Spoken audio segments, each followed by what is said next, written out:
এবার যে প্রশ্নটা আলোচনা করব সেটাও গুরুত্বপূর্ণ প্রশ্ন। এই প্রশ্নটি 23 বার এসেছে বিগত পরীক্ষায়।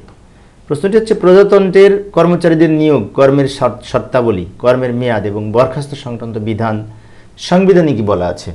এখানে 133 থেকে শুরু করে অনুচ্ছেদ 133 থেকে 135 পর্যন্ত, অর্থাৎ 133, 134, 135 এই তিনটা অনুচ্ছেদে বলা হয়েছে। প্রথমে দেখি 133 অনুচ্ছেদে কি বলা আছে। প্রজাতন্ত্রের কর্মচারীদের নিয়োগ এবং কর্মের শর্তাবলী বলা হয়েছে 133-এ। কি বলা হয়েছে? এই সংবিধানের বিধানাবলী সাপেক্ষে সংসদ আইনের দ্বারা প্রজাতন্ত্রের কর্মচারীদের নিয়োগ এবং কর্মের শর্তাবলী নিয়ন্ত্রণ করতে পারবেন। অর্থাৎ সংসদের যে আইন প্রণয়ন হয় সে আইন দ্বারা কর্মচারীদের নিয়োগ এবং কর্মের যে সমস্ত শর্ত সেগুলি নিয়ন্ত্রণাধীন থাকবেন, তাই বলছে। তবে শর্ত থাকে যে এই উদ্দেশ্যে আইনের দ্বারা বা আইন বিধান প্রণীত না হওয়া পর্যন্ত কর্মচারীদের নিয়োগ এবং কর্মের শর্তাবলী নিয়ন্ত্রণ করে বিধিসমূহ প্রণয়নের ক্ষমতা রাষ্ট্রপতির থাকবে এবং অনুরূপ যে কোনো আইনের বিধানাবলী সাপেক্ষে এই বিধিসমূহ কার্যকর হবে। এখানে বলা হচ্ছে যদি এই উদ্দেশ্যে প্রণীত কোনো বিধান না থাকে তাহলে সেই ক্ষেত্রে রাষ্ট্রপতি কর্তৃক যে সমস্ত ক্ষমতার প্রয়োগের মাধ্যমে যে সমস্ত বিধি প্রণীত হবে তার মাধ্যমে এগুলি বিশেষ করে কার্যকর হবে সে কথা বলছে। এবার আসি প্রজাতন্ত্রের কর্মচারীদের কর্মের মেয়াদ।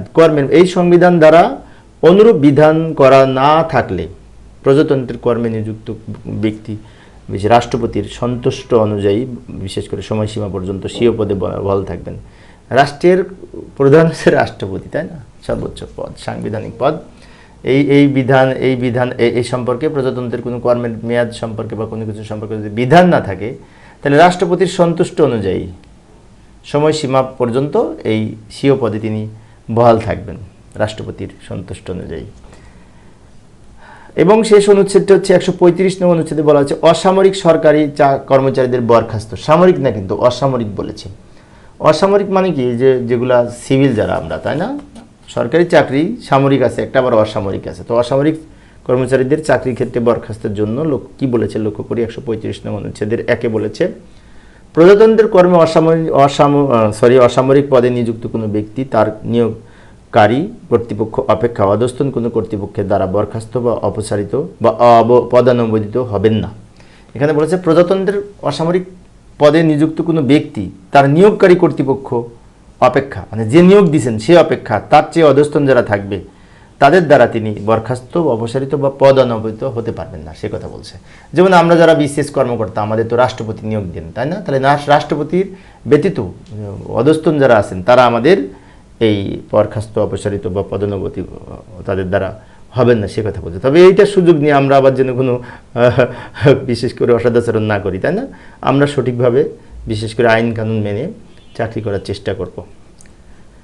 এবার 2 নম্বরে বলেছে অনুরূপ পদে নিযুক্ত কোনো ব্যক্তিকে তার সম্পর্কে প্রস্তাবিত ব্যবস্থা গ্রহণের বিরুদ্ধে কারণ দর্শানো যুক্তিসঙ্গত সুযোগ দান না করা পর্যন্ত তাকে বরখাস্ত, অপসারিত বা পদানুমোদিত করা যাবে না।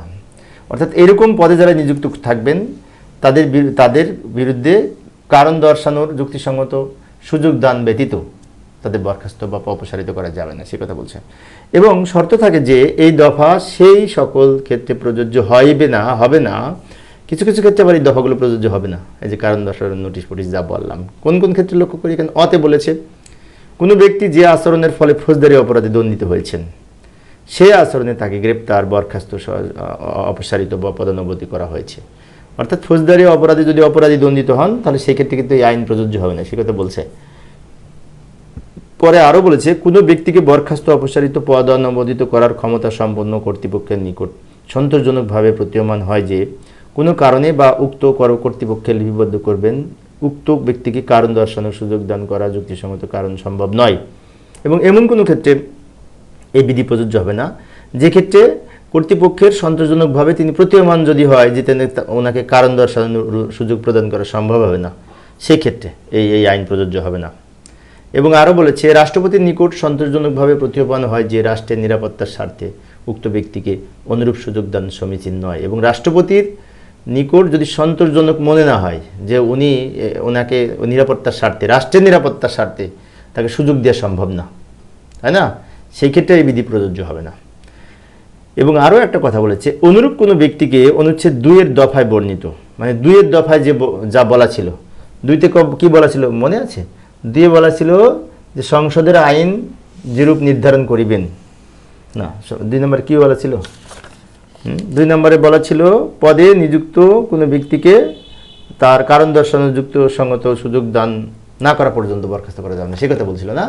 এখন এইখানে বলেছে এই 2 নম্বর দফায় যে বর্ণিত ছিল কারণ দর্শানোর সুযোগ দান করা যুক্তিসঙ্গত সম্ভব কিনা এরূপ প্রশ্ন উত্থাপিত হলে সেই সম্পর্কে তাকে বরখাস্ত, অপসারিত বা পদোন্নতি করার ক্ষমতা সম্পন্ন কর্তৃপক্ষের চূড়ান্ত সিদ্ধান্ত।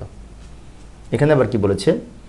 যে বলেছে যে কারণ দর্শানোর সুযোগ দান তাকে হবে কি হবে না, এই যুক্তিসঙ্গত যদি এরকম প্রশ্ন উত্থাপিত হয় সেই ক্ষেত্রে তাকে বরখাস্ত, অপসারিত বা পদোন্নতির ক্ষেত্রে ক্ষমতা সম্পূর্ণ কর্তৃপক্ষ, মানে কর্তৃপক্ষ সিদ্ধান্ত চূড়ান্ত সিদ্ধান্ত হবে, কর্তৃপক্ষই সর্বসভা আর কি। এবং 4 নম্বরে বলেছে যে ক্ষেত্রে কোনো ব্যক্তিকে লিখিত চুক্তির অধীনে প্রজাতন্ত্রের কর্মে নিযুক্ত হয়েছেন, মানে চুক্তির অধীনে যারা কাজ করেন, উক্ত চুক্তির শর্তাবলী অনুযায়ী যথাযথ নোটিশের মাধ্যমে চুক্তিটি অবসান ঘটানো হয়েছে, সেক্ষেত্রে চুক্তির অনুরূপ কোনো অবসানের তিনি অনুচ্ছেদের উদ্দেশ্যভাবে পদ অপসারিত হয়েছেন এমন গণ্য হবে না। অর্থাৎ চুক্তির অধীনে যারা কাজ করেন, চুক্তির শর্ত হয়েছে, তাদের কার্যের অবসান হয়েছে, সেক্ষেত্রে এই বিধি প্রযোজ্য হবে না, আইনগুলো প্রযোজ্য হবে না, সেই কথা বলছে।